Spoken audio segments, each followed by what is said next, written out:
DJI released the Mavic 4 Pro to a massive fanfare of positive reviews, influencers saying how good this thing is, not mentioning any of the negative points. And that's a problem, because there are some negative points that I think make it not as good as a Mavic 3 Pro Cine. And there isn't going to be a Mavic 4 Pro Cine. So if you have a Mavic 3 Cine or even a Mavic 3 Pro, the question is, what does the Mavic 4 offer that you can't already do on the Mavic 3? And the answer is actually very simple. There is a couple of things that it does offer you. But in order to offer the things that it does offer you, it takes away other things that you can already do. So my question to you in this video is going to be a very simple one. Is it really worth buying? Is it worth, if you have a Mavic 3, either a Mavic 3 Pro or a Mavic 3 Pro Cine? What are you losing and what are you gaining? Now, if you've got neither of those drones and you're wanting to take a step up, this could be the ideal purchase for you.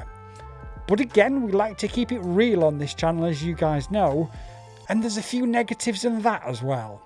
This is not a perfect drone. This is, however, the best camera drone made ever. Period. There's no question about that. But it's not perfect. And as much as that Micro Four Thirds camera is the best camera on a drone outside of the Inspire series, of course, let me just dial back down to the prosumer level as opposed to the professional level. It's not a patch on the Inspire. And then the problem with the Inspire is you can't fly that in certain places, but because this is over 900 grams, you can't fly this in certain places either. So if you're looking to take a few elevated steps up, why wouldn't you just buy an Inspire? Now, there is a massive reason, a £15,000 or a $15,000 reason why you wouldn't just go and buy an Inspire, because this is only £1,800 for the base model anyway, £1,800 or about $2,000. It's a lot of money if you're just going to buy it for a bit of fun. But if you're going to use it as a professional tool, it could earn that money back very, very quickly for you. But is it going to be better to buy a used Mavic 3 Pro? We're going to answer that question. We're going to answer loads more questions. But it's going to be a deep dive, and I'm going to warn you now, it's going to be a deep dive. You know, my favorite type of video is to go deep and to go long and to have a look to the infinite item. And that's what we're going to do on this. I don't know how long this video is. I'm recording this video after recording 2 weeks worth of test flights. I haven't even finished the test flights yet, but I've actually got a new thing for my camera and I just want to try it out. And whilst I was in a creative mood, I figured I'll do the intro. So who knows how long it's going to be. I'm willing to wager a bet that it's probably about an hour, if not longer.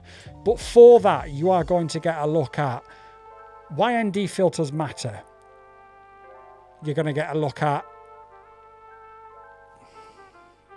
waypoints, hyperlapses. We're going to have a look at the sensors and how to use them. And we're going to dial things back. We're going to have a look at the simulator. We're going to dial things back to a level that anybody can understand, whether you're at the bottom of the ladder that you want to progress or whether you're near that top rung. It doesn't matter who you are or where you are. This video will have something for everybody. And I'm going to make sure there's chapters in there as well, because I appreciate if you're at the top of that ladder almost, you're not necessarily going to want to know about simulators and ND filters and things. But it is a really important point, and DJI did release it without any ND filters whatsoever. But we'll get into the negatives. But that for me is completely unforgivable. You cannot release something that's aimed at the professional market and then drop it without something as fundamental as an ND filter. It actually got to the point where I started 3D printing, making 3D prints to make my own ND filter from an Inspire filter that I just so happened to have lying around. And then just as I was putting that together, I received notification from a company that said, actually, we've got some. Do you want them? And I was like, okay, fair enough. We'll give them a go and take it from there. But it really has taken a couple of weeks. And even then, we're no closer to DJI releasing the official ones. the main, in my opinion, the standout feature of this whole drone is the electronic ND filter. I was lucky enough to use it pre-release with somebody else's. It's a phenomenal feature, and it's something we use in cinematography all the time.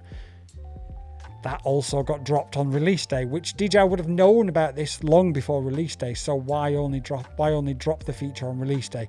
I'm told. Now,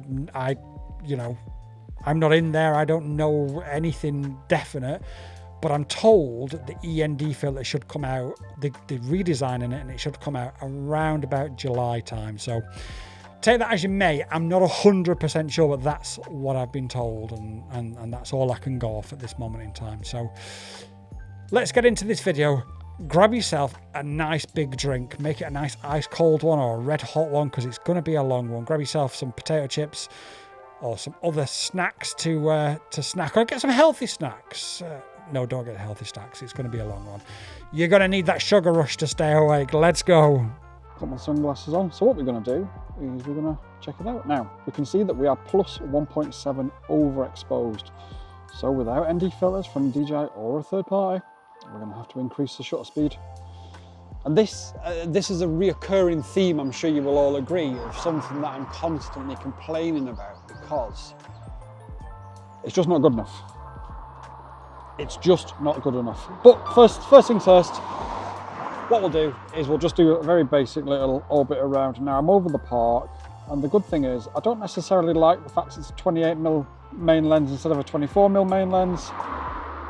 But on this particular instance, it makes us look closer than we are, which means that we're totally safe and legal being over the park with this drone.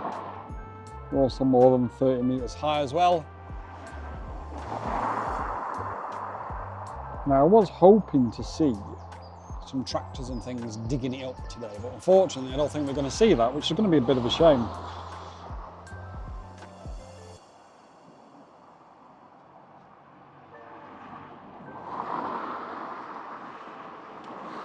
So this is Port Vale Football Club. Now, as you will all know,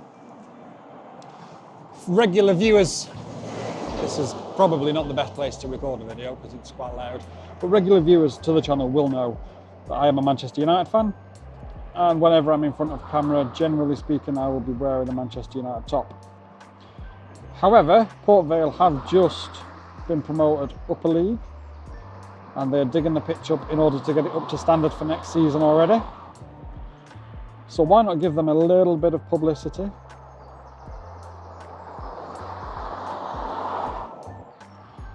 Because whilst I am a Manchester United fan, I am also a football fan. And I can respect and appreciate all football at all levels. Now this is what happens when you go to the 6x zoom. I'm just going to have a visual look at the drone. It's just sat there, got eyes on.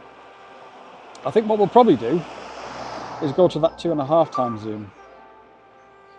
Now we're going to be a little bit more restricted in what we can do because of the topography of the land around this particular stadium, but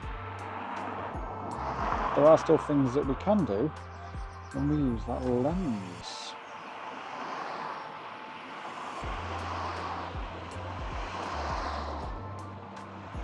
Okay, so we'll stop there. We'll make a cut. Back this way. Now I did notice when I stopped that there is actually a statue in the car park here. So what I'm thinking of trying to do here now, I've got the drone behind me. What I'm thinking is, can we actually get that statue on camera? It's there, look. Now, any Port Vale fans in the house, let me know who this statue is of. And we can see, look, the DJI camera has instantly captured that it's a face picture or a face scene. Now, what we can do here is you want to make your life a little bit easier. So you're thinking, well, I want to do an orbit, but I'm at 6x zoom. I'm quite low, and what am I? I'm 116 foot high, which in all honesty is not that high with the trees behind. So make your life a bit easier and draw a box around your subject. Now what, if I just move the screen recording software up there, what we can do now is we can do a spotlight, point of interest, or active track. Well, this is not going anywhere, is it? So we're not going to want to track it. Point of interest. Oh, we're actually recording it when we're recording. Point of interest we can switch to. Oh, you can't do a point of interest on 6 times? Can you do it on 2.5 times? Yeah, I thought you could do a point of interest on 6 times, but there you go. So hit record, and then if we just get it to track round. Now what you will have to do afterwards, it's probably going a bit too fast actually, but what you are going to have to do afterwards is you are going to have to just smooth this footage out in post a little bit because it isn't perfect. But if we stop that and in fact actually go to spotlight. Now the thing with spotlight is, again, I just need to keep an eye on this drone physically, but if I push left on the stick here and then I push back and then I push up, it will adjust the camera and everything to keep it relatively well in frame. It's not perfect, as you can see on the screen there, it has lost it, but it has got us a nice shot. So we'll come back down. Just watching the drone at the moment, not the camera. Oops. So I'm just watching the drone at the moment and not the actual camera itself. I'm going to bring it in a little bit.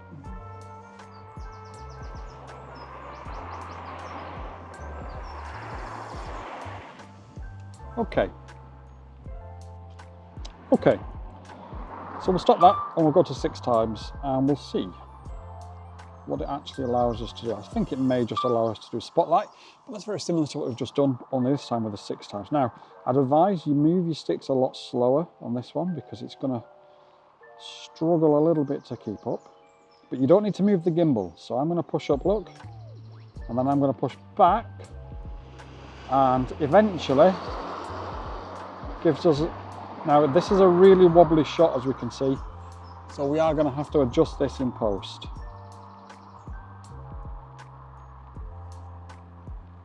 But the Robbie Williams song, Angels. Now, it's going to be too far away for us to go to, but if we use spotlight and go up, if we sort of move forward, and then we go up,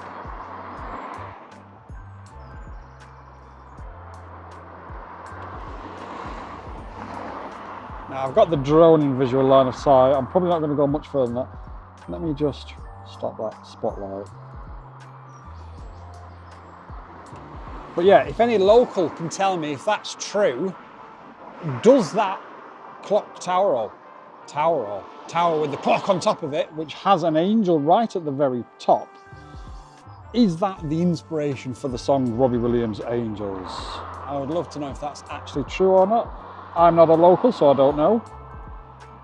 However, I'm still over the park. I'm still behind the flats, believe it or not. And we're getting a lovely shot of it. This drone isn't perfect, it's DJI after all, but what they have given us is a few things with this. Number one that they've given us is a much better telephoto. To the point of view, it's very usable. Now again, we're sort of having to use auto mode and stuff, and I'm not overly keen on that. If I look down here now, on to the left, you should see those flats. There we go, look. We are actually over the park, and then there is a set of flats just here. I'm not going to go any further. The reason I'm not going to go any further is because privacy could be questioned, because we can see in people's windows, and that's the last thing we want to do. We don't want to infringe anybody's privacy whatsoever. But if I go to the left, now this is the great thing with having a large drone, and I know regulators at the minute are sort of against larger drones, etc. But with a larger drone, I can see it so much easier. And because I can see it so much easier, I can fly it further away. Legally. and of course, safely. Okay, now I'm probably going to stop it there because realistically I don't want to go too much further than that, although I can still see it. I think because I'm here on my own, you don't need a spotter with you when you're flying drones. If you're not flying FPV, you only need a spotter for FPV. And I think realistically, that's probably as far as I want to push it, because I want to be switching between looking at the drone, looking at the camera. And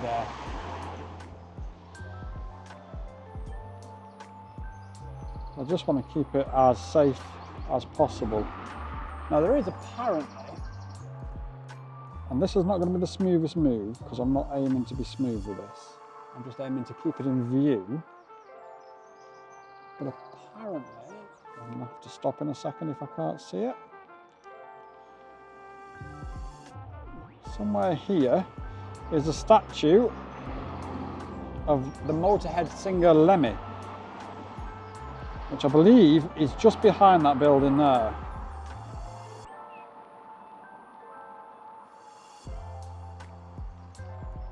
I believe it's near those trees somewhere.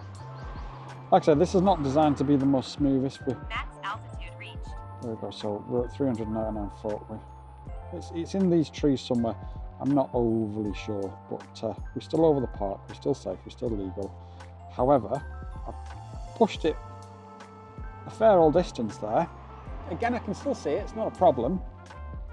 But I think what we're going to do now is we're just going to head back to us, because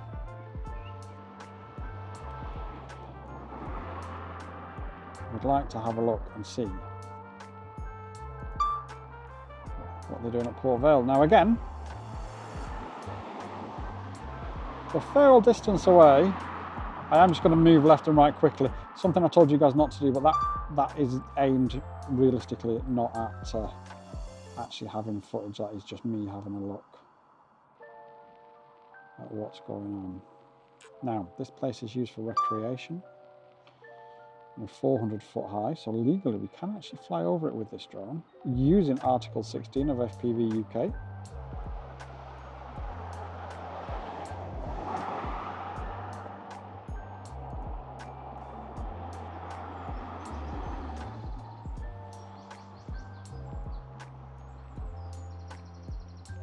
You'd have to question the validity of doing something like I believe these flats are actually due for demolition.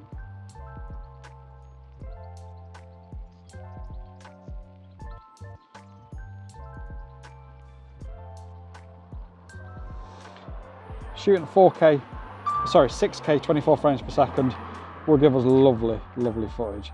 The only thing is, I think we're actually seeing some jitters because of the high shutter speed. Thanks, DJI. Welcome back to another video here on Squatting Quads, and today we're going to have a look at a tutorial as to how we can move the gimbal around. Excuse me, there's a car going past. How we can move the gimbal around on the DJI Mavic 4 Pro, and also how to shoot and get the best available quality when it comes to posting on, say, things like Instagram, etc. So we're going to change that over there, and we're now going to go to button customization, and you want your C1 and C2.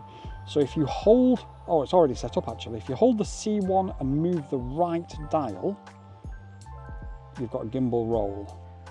Okay, now yours may not be set up. I must have done this and forgot. But if I hold, and we can now rotate it. Now, my question is, you can.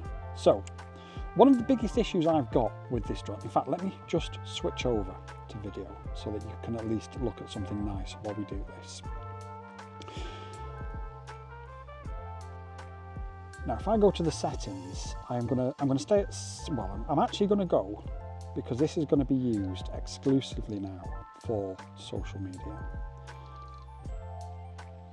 So we're gonna switch it to 1080 and 24 frames per second. And that will give us the least amount of compression. Now the question I've got, and I don't know this, but I'm going to switch to this gimbal, switch to this mode, sorry. So that does that. Oh, the gimbal is, unfortunately, will only move up and down 10%, which is really, really poor in my opinion. but you can actually move the gimbal left and right. Let me start recording, sorry. So you can actually move that gimbal left. Now can you zoom in? You can move it up and down and left and right at the same time. This is not going to be very smooth. This is not a tutorial on smoothness, but this is just...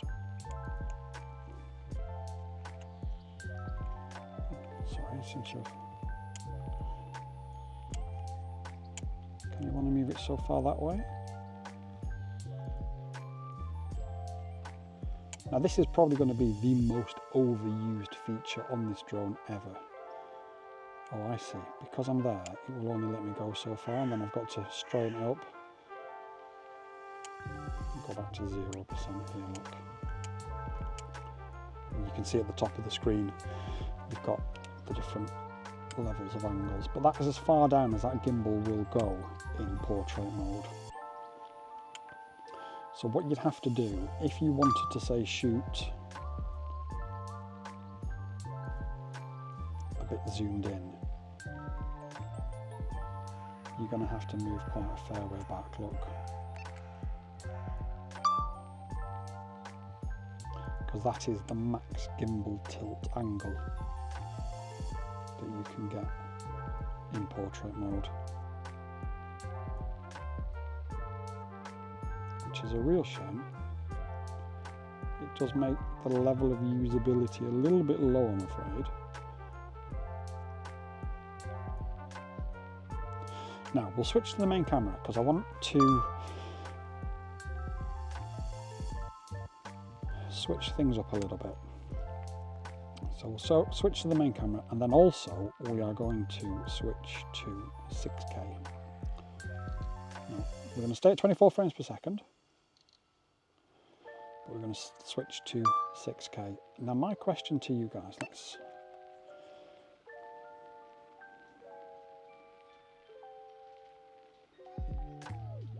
just move this drone around, and we're going to try and move it as smoothly as we possibly can, of course.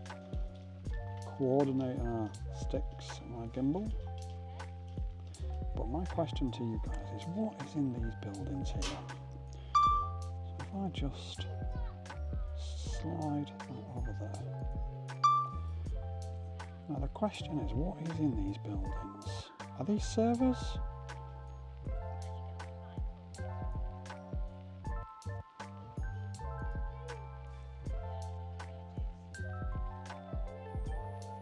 So we're just going to have a look at this now. And I'm not sure. I think these are data centers by the looks of it. So I think they are, with the exhaust fans on the top. And if you look over here, look, we've got solar panels there. I think they're solar panels. They look like solar panels. You can take a closer look by switching the lens. No, maybe they're not solar panels. Are they like trunking? I'm not sure there. But I have noticed when I fly FPV here, we do get a lot of interference from here. So what, instead of going over the side, we actually go round it, just to make sure that as we go round, we've got a better signal, just for safety. But yeah.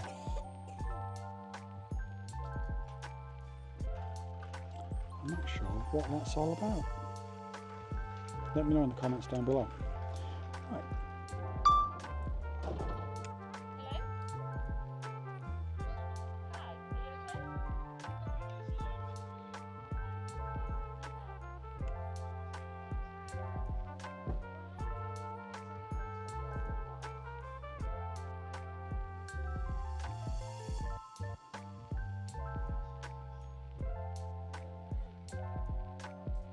So I'm probably using the sticks a little bit too fast here, but we are trying to coordinate so it's lovely and smooth. And what we're not doing, as we mentioned on the tutorial the other day, is we're not moving our corrections, we're not over correcting. So we might not be perfectly lined up, but this should provide us with smooth footage nonetheless. Now what we're going to go and do is we're going to have a look at the up tilt on this gimbal. So we're going to fly over to the chimney. And we'll be able to see the drone. I was just speaking to a member of the public there who was curious about what we're doing. And as always, I try and encourage you guys to always speak to members of the public.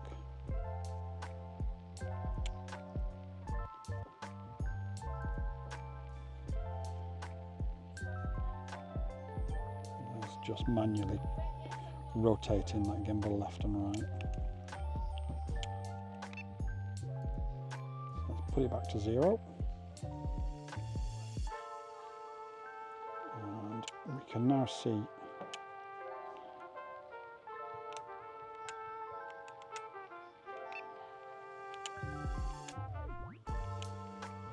we can now see the drone in front of the chimney, and we're going to go closer to it.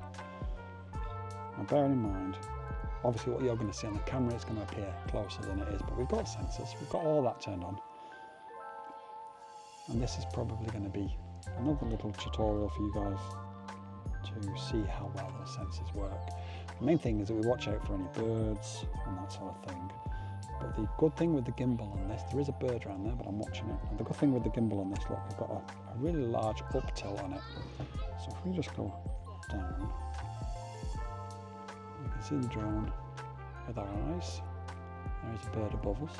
But the idea now is that as we go up, we start to tilt the gimbal down, and it gives you a perspective on the height of the chimney, because the gimbal's going down, the drone is going up, you're coordinating your movements and your actions. And what that does is it just gives a much nicer perspective of what you're looking at and what you're doing. There we go. Now, I've just clocked actually that we're actually quite underexposed. So I'm just going to move away from the chimney and just change our settings. The reason I'm going to move away is because there are a couple of birds flying around and I don't want to annoy them. Always respect wildlife. But our settings are actually showing us as quite low here, which ironically will help us because we're going to get closer to that doubling of your shutter settings.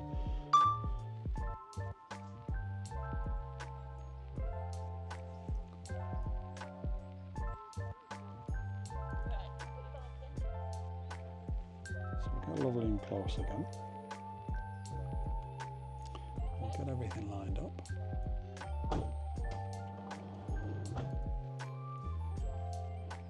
We'll take it nice and low and then we'll point the gimbal up. Just watching those birds at the top. So we'll point the gimbal up to the top now. And we'll just wait for this lady to go past.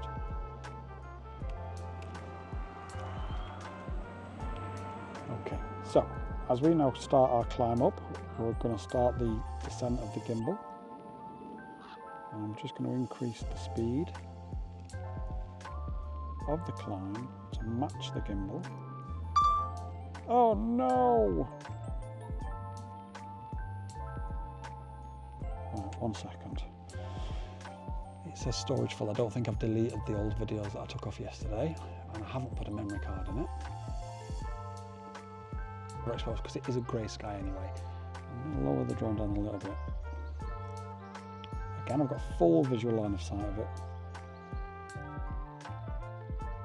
Being such a large drone, it really is easy to see as well.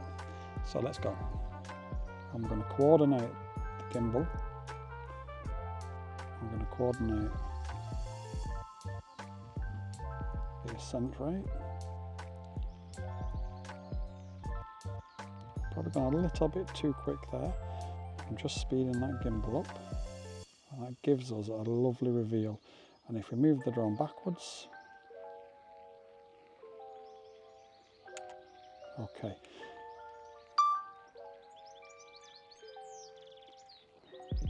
So as we raise up now, we can very, very slowly start lowering that gimbal and moving that drone forward.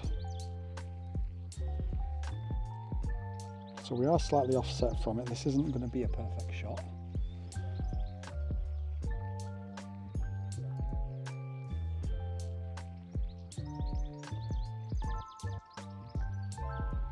However, it's a nice shot nonetheless, and it reveals a little bit of the background, so you can use this as an opening reveal.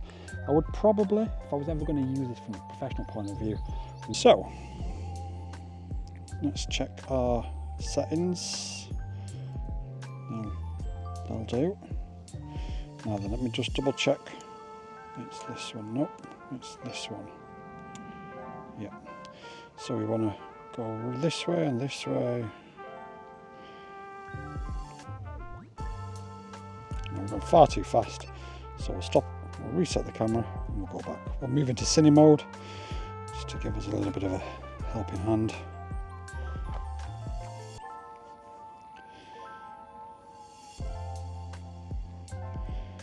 And we'll try that again. So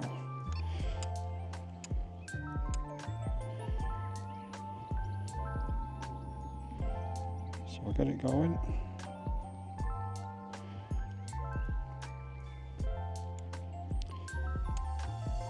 And I've got the wrong button pressed.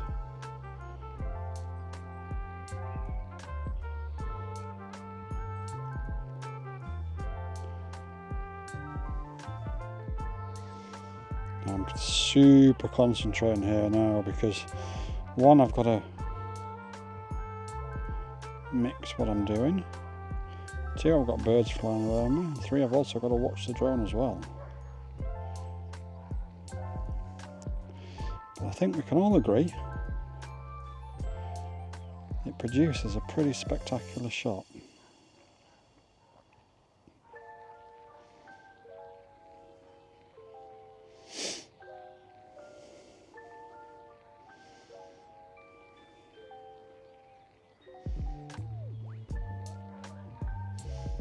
If we just speed the speed of that gimbal up and just very slightly speed the speed of the drone up.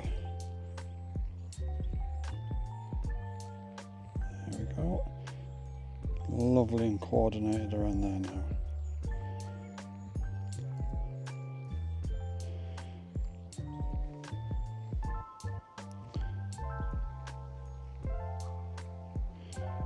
Probably just have to speed it up at the end of the move. But that, I'm just watching the chimney behind me. Here's how you do that. Now what you could do, if you wanted to, if you're brave, you could move closer in, look.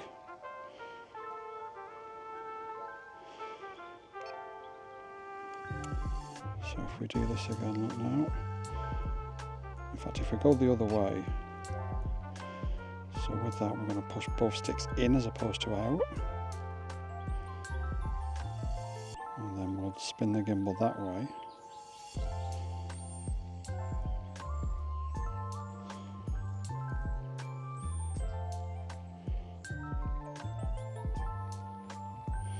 And that should give us an even cooler effect.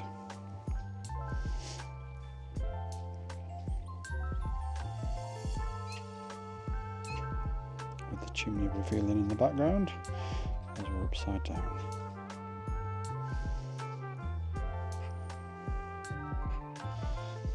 And I'm going to stop there because I'm getting a little bit close, nothing major, nothing too close, and obviously the sensors, if you're a bit worried about, we've got the avoidance sensor set to brake. I would actually recommend you set it to bypass. I think that may have changed with the latest firmware update I did, but I would always suggest bypass as opposed to brake.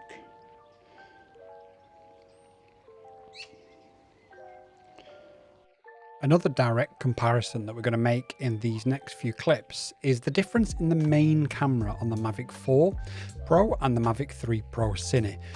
The camera on the Mavic 4 Pro is actually more zoomed in, and you might think 24mm to 28mm, it's not a big difference, but at this stage we're at the maximum height of the drone and you can see that we're actually quite a bit more zoomed in.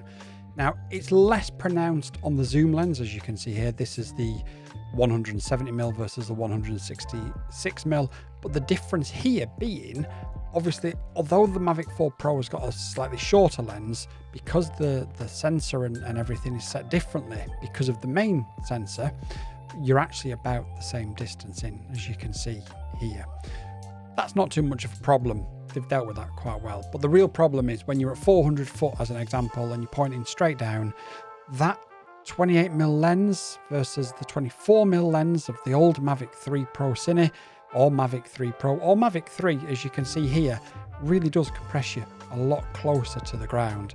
You can't go any higher on a shot like this because we're at 400 foot and that's the legal maximum. It's a real problem. You may also think that the Mavic 3 looks a little bit better. That could well be the fact that we're running ProRes, or indeed it could well be the fact that at the time there wasn't any ND filters available. Let me know in the comments down below which one you think it is.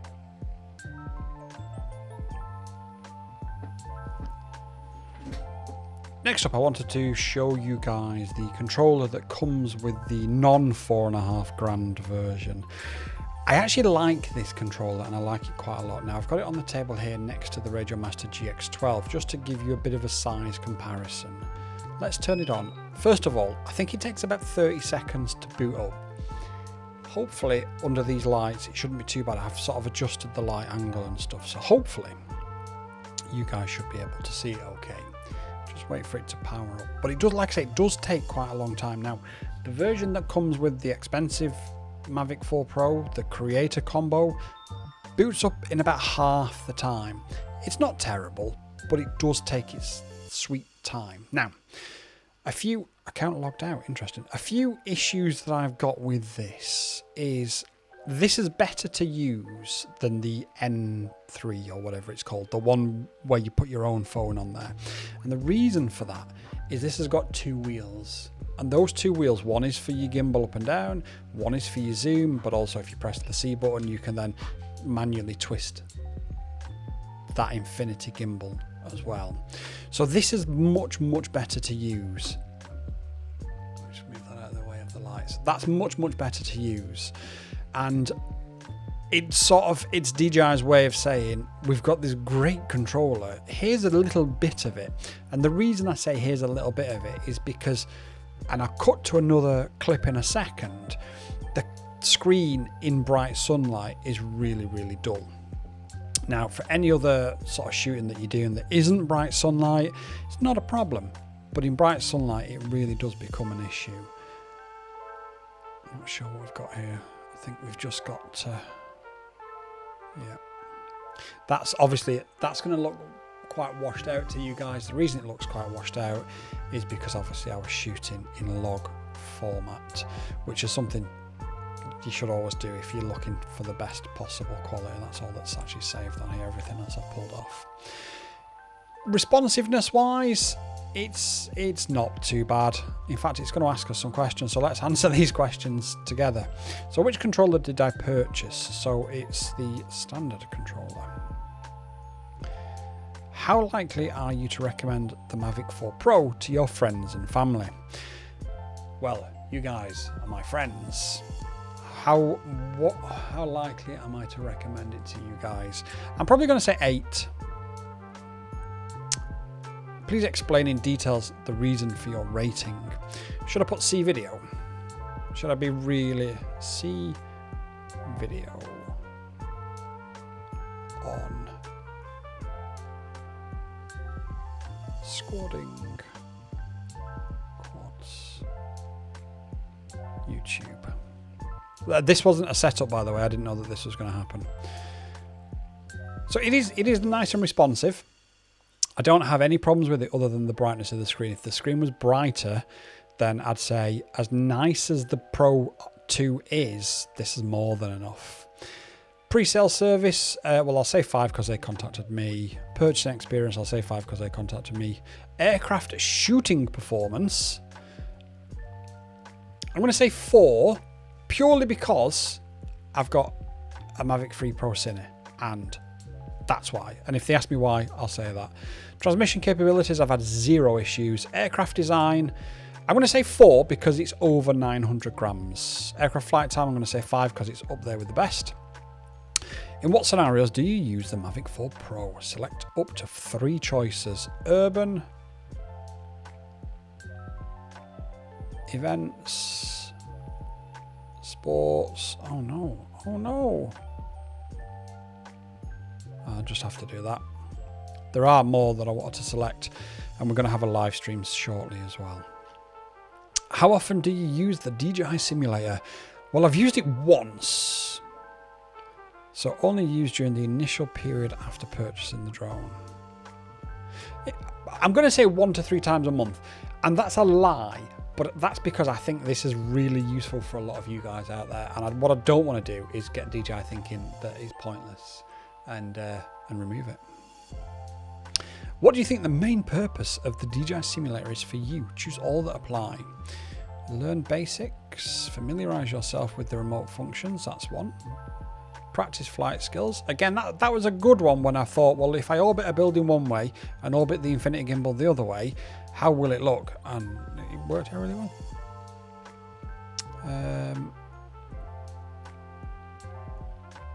That's probably it for me. What new features do you most hope DJI Simulator will add? Choose all that apply. More realistic flight scenes, advanced training courses, multiplayer, simulator support for more drone models, yep. Real-time flight data feedback and errors. The more that they add, the better. Do you have any additional questions? Yes. Where is the E and E filters? Now you have to forgive me because I'm at a weird angle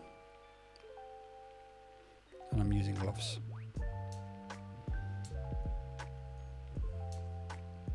In fact, where are silly quads? As you can see, even with gloves, it's relatively responsive. I don't have any issues with it. Are you willing to provide us with your contact information? Yes. Squadding. Quads. Why does this not autofill on here? I've already signed in.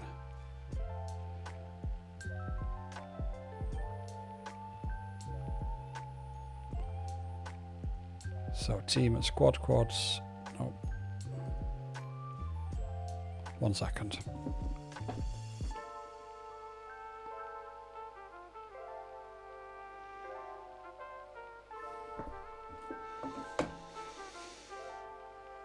Team at squadquads.co.uk. Submit. Finished. That, like I say, I had no idea that was going to come up. I've not powered this on for a few days because I've been busy with lots of other things. Talking about the simulator, I have done a shorts of it, but this is a simulator. There's a new version available. If I press no, just.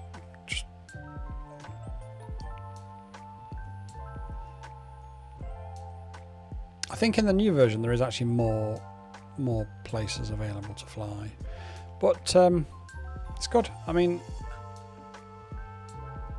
it allows you to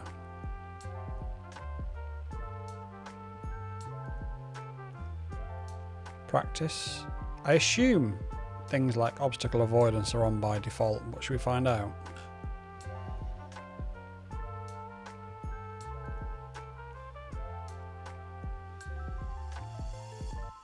Now, if I turn it into sport mode, obstacle avoidance is now unavailable. Can I crash? Yes! Brilliant.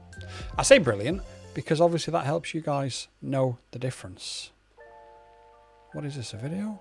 I don't want a video. Oh, nice. So now we can re-watch the crash. I hope you guys can see this. And then it's stuck on the roof and you'll never get it back. So I like that. It's good. It helps. It really does help sort of new pilots. I don't know how I actually get out of it though. There we go. And obviously you've got the different lenses that you can use. It's really good to help sort of new pilots. Let me put it back into the mode I only ever use, which is cine mode, and I would recommend.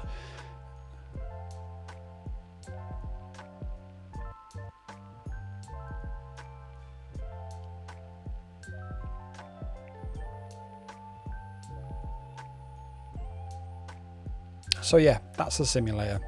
I won't bore you guys. How do we come out of it? So, drone hanger. I don't know what I've pressed. Yes.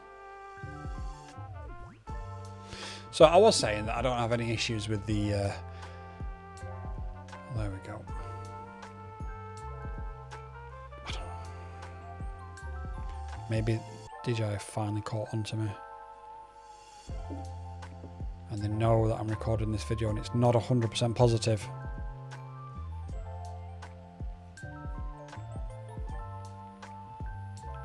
So then I'm going to be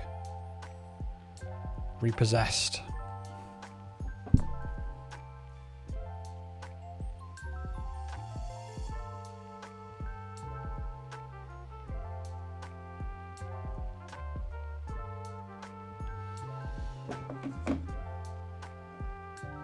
So we've got a simulator now, and I'm going to say we'll update it and have a quick look. Is it going to ask me to update it? It's not going to ask me to update it now, is it?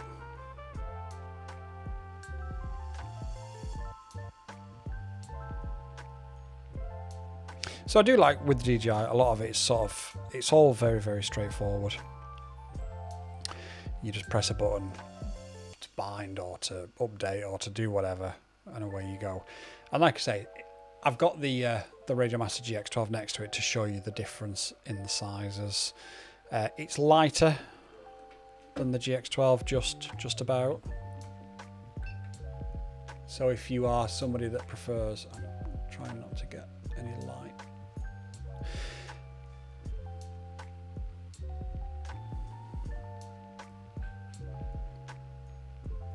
So you'll have to allow from this source if you haven't done that before. And then you can just click install for anybody that hasn't and doesn't know how to do that. It is all very straightforward. Now let's see what the update has brought.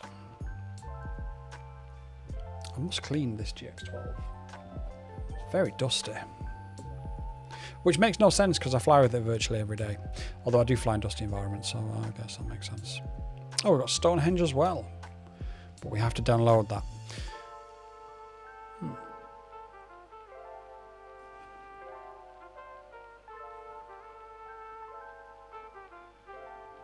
It's only 50 megabytes, so it's not massively huge, and that'll allow us to fly through Stonehenge and things, I'm sure.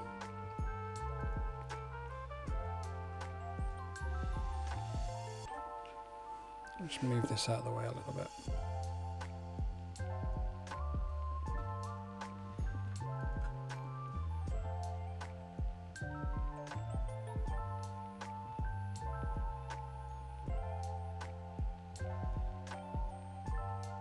Obviously the sensors are all now going crazy because we're that close to things.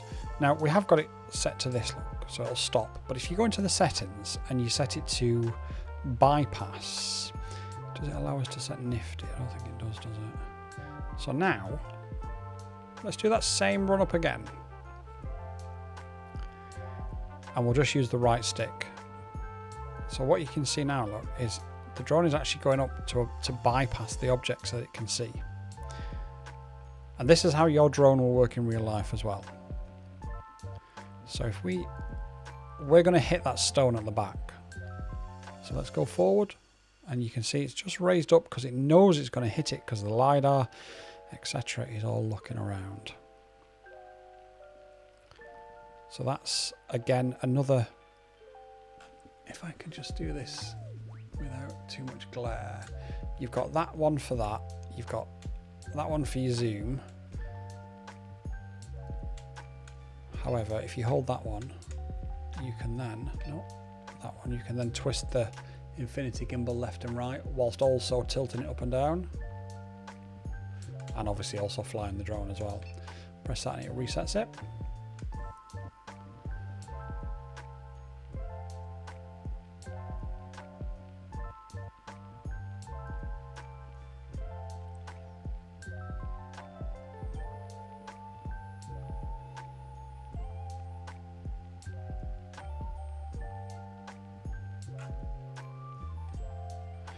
And I'm going to assume, no, never mind. I was going to say, I'm going to assume that you can actually do all the autonomous flight modes. But no, coming soon. Let's land it. In fact, this is a question that I get asked.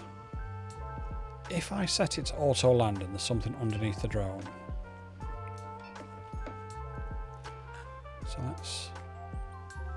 if I press landing now, it's going to hit that rock.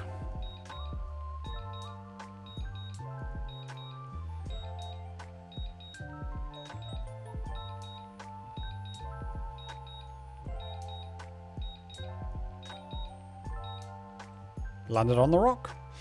So bear that in mind, because that could potentially cause you some issues.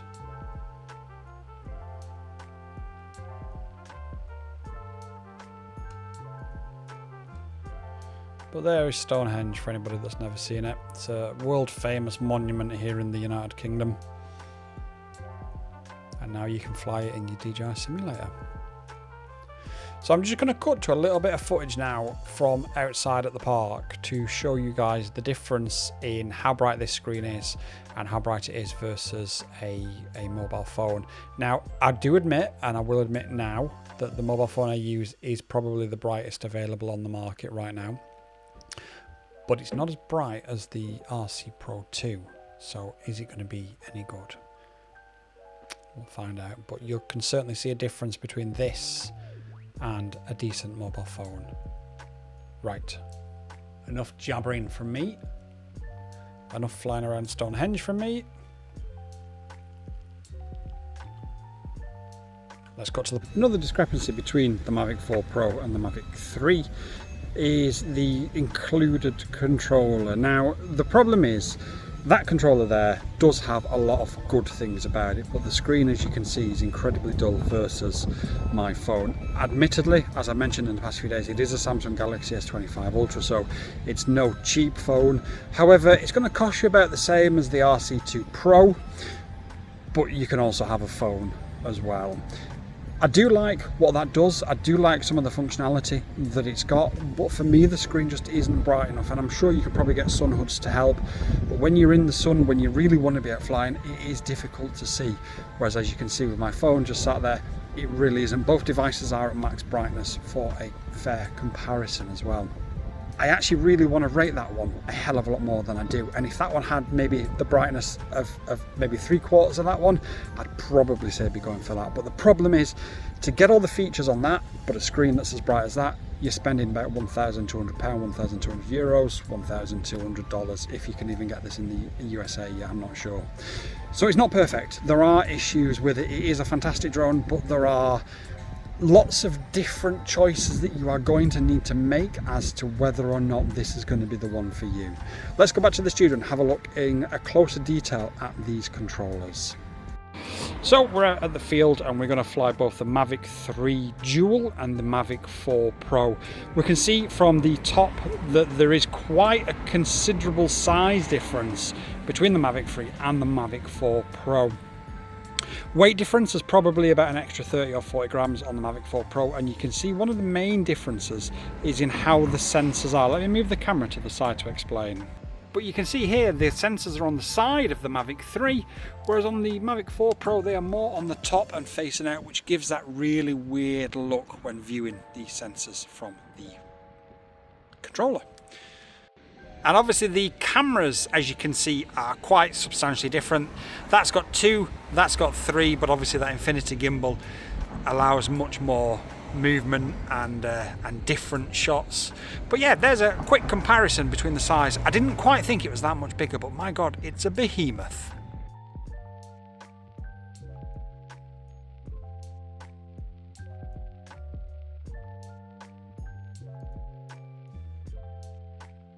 That's been a lot of information for you guys to digest, and I hope that it has given you an idea in what your purchase is going to be. Now, I did have an outro filmed. I also had a much longer intro filmed as well. But this video is already pushing close to an hour. And what I didn't want to do is add the intro and the outro that I initially filmed on the day that I released this would have added about half an hour to this video, which I appreciate quite a chunk of time for you guys to set aside to watch. So I thought I'd re-record the outro. It doesn't mean that you're going to miss my beautiful face, so I can only apologise on behalf of me for such a lapse of content.